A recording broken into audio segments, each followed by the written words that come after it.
TTN লাইভে সকলকে স্বাগত জানাচ্ছি। আমি মোহাম্মদ বশির। হাসপাতাল সড়কে নিত্যদিনের যানজটে অতিষ্ঠ জনজীবন। আমরা প্রতিদিনই একই চিত্র দেখতে পাই, তবে যে হাসপাতাল সড়কে ট্রাফিক পুলিশ থাকার কথা সেই হাসপাতাল সড়কে কোনো ধরনের ট্রাফিক পুলিশ থাকে না, সেটি বলছেন এখানকার দোকানদাররা, এখানকার সচেতন মহলরা। এই হাসপাতাল সড়ক হচ্ছে কক্সবাজার শহরের মধ্যে সবচেয়ে গুরুত্বপূর্ণ একটি সড়ক। অ্যাম্বুলেন্স আটকে আছে, সেই সাথে রোগী পরিবহনের যে যানবাহনগুলো আছে সেগুলো আটকে আছে। আপনারা নিশ্চয়ই দেখতে পাচ্ছেন কি পরিমাণ যানজট লেগে আছে। এখানে কোনো ধরনের ট্রাফিক পুলিশ নেই। প্রতিদিন একই চিত্র আমরা দেখতে পাই।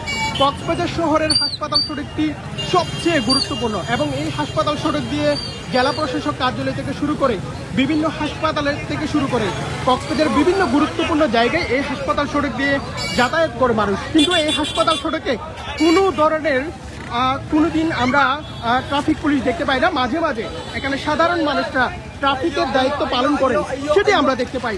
এই মুহূর্তে হাসপাতাল সড়কের যে দৃশ্য, অ্যাম্বুলেন্স আটকে আছে, এখানে মানুষ যাওয়ার কোনো উপায় নেই। রাস্তাগুলো চতুর্মুখী হয়। হাসপাতাল সড়কে প্রতিদিন আমরা দেখতে পাই এখানে যানজটের সৃষ্টি হয়। আমরা এখানে কিছু মানুষের সাথে কথা বলবো। এখানে সাধারণ মানুষরা একেবারে যানজট নিরসনের চেষ্টা করছেন। আমরা দেখতে পাচ্ছি এখানে আপনারাই যানজট নিরসন করছেন সাধারণ মানুষরা, কিন্তু ট্রাফিক পুলিশের কোনো ভূমিকা দেখতে পাচ্ছেন না কেন? পুলিশ মানে এখানে দেখা যাচ্ছে না। সকালে 10টার দিকে মানে দুপুর 12টা পর্যন্ত জাম থাকে, 1টা পর্যন্ত, আবার সন্ধ্যায় 4টা থেকে রাত 10টা পর্যন্ত জামে থাকে। সবসময় জামে থাকে এখানে। দর্শক নিশ্চয়ই শুনছেন, কিছু নাই এখানে। ট্রাফিক বলতে একদম শৃঙ্খলা নাই। এদিক থেকে গাড়ি সবগুলো গাড়ি জাম বাজে যায়। আপনারা ট্রাফিক পুলিশকে কি জানাতে চান? ট্রাফিক পুলিশ কি প্রত্যাশা করেন? জানাচ্ছি আপনারা এসে এখানে ট্রাফিকের মানে কাজ করেন। আমরা সাধারণ যখন আর কতক্ষণ করবো এই কাজটা, মানে ট্রাফিক পুলিশ আমরা আহ্বান করছি আপনারা আসেন, আপনারা এটা দেখেন না। অ্যাম্বুলেন্স আছে, মানে ইমার্জেন্সি রুগী এসে এখানে আটকে যায়, মানে হাসপাতালে যেতে পারে না, অনেক কষ্ট দেয়। এমনকি আমার মাকে আজকে হাসপাতালে নেওয়ার সময় আমার অনেক কষ্ট হয়েছে।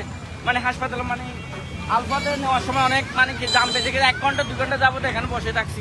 দর্শক নিশ্চয়ই শুনছেন, সাধারণ মানুষরা ট্রাফিকের দায়িত্ব পালন করার চেষ্টা করছেন। আসলে এতদিন আমরা দেখতে পাই কক্সবাজার শহরের এই গুরুত্বপূর্ণ সড়কটিতে প্রতিদিন এমন অবস্থা আমরা দেখতে পাই। হাসপাতাল সড়কে সকালে বিকেলে এবং রাতেও এমন চিত্র আমরা দেখতে পাই। এবং হাসপাতাল সড়কে আপনারা নিশ্চয়ই দেখছেন এই সড়ক দিয়ে আমরা দেখতে পাচ্ছি বড় বড় যে যানবাহনগুলো রয়েছেন, মালবাহী যে যানবাহনগুলো রয়েছে সেগুলো কিন্তু চলাচল করছে, ফলে আরো দুর্ভোগের সৃষ্টি হয়।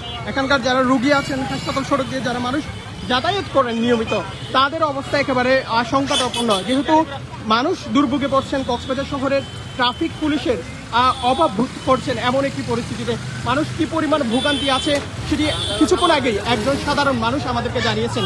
এই হাসপাতাল সড়কের প্রতিদিন একই চিত্র আমরা দেখতে পাই এবং আজকে হাসপাতাল সড়কের যানজটের যে মাত্রা সেটি এতটাই অসহনীয় এবং এখানে যারা মানুষরা আছেন, পথচারীরা চলাচল করছেন, তারা একেবারেই আমরা দেখতে পাচ্ছি তারা একেবারে যানজটে ভোগান্তির মধ্যে পড়েছেন। আমরা দেখতে পাচ্ছি একজন সাধারণ মানুষ এখানে যানজট নিরসনের চেষ্টা করছেন। এখানে আমরা দেখতে পাচ্ছি চতুর্মুখী হয়ে চারিদিকে একেবারে যানজটে আটকে আছে মানুষ এবং মানুষ প্রত্যাশা করেন ট্রাফিক পুলিশের। কক্সবাজার হাসপাতাল সড়কে যেন স্থায়ী ট্রাফিক পুলিশ থাকে, সকালে, দুপুরে এবং বিকেলে এবং রাত পর্যন্ত যেন ট্রাফিক পুলিশ কাজ করে সেটি তারা প্রত্যাশা করেন। আমরা কক্সবাজার সদর হাসপাতাল থেকে আপনাদেরকে দেখানোর চেষ্টা করছি কি পরিমাণ যানজট লেগে আছে, মানুষ ভোগান্তির মধ্যে পড়েছেন এবং এই দৃশ্যটি আমরা দেখতে পাচ্ছি এবং সেটি আমরা টিটিএনে আপনাদেরকে দেখানোর চেষ্টা করছি। আমরা আরেকজনের সাথে কথা বলবো। আপনি তো ট্রাফিকের দায়িত্ব পালন করছেন, কি করবো ভাই? কেউ তো কথা শুনতেছে না ভাই। আপনি যদি কিছু বলতেন, ট্রাফিক পুলিশ থেকে কি প্রত্যাশা করেন? বলার নাই ভাই, আগে কাজটা শেষ করে দিই।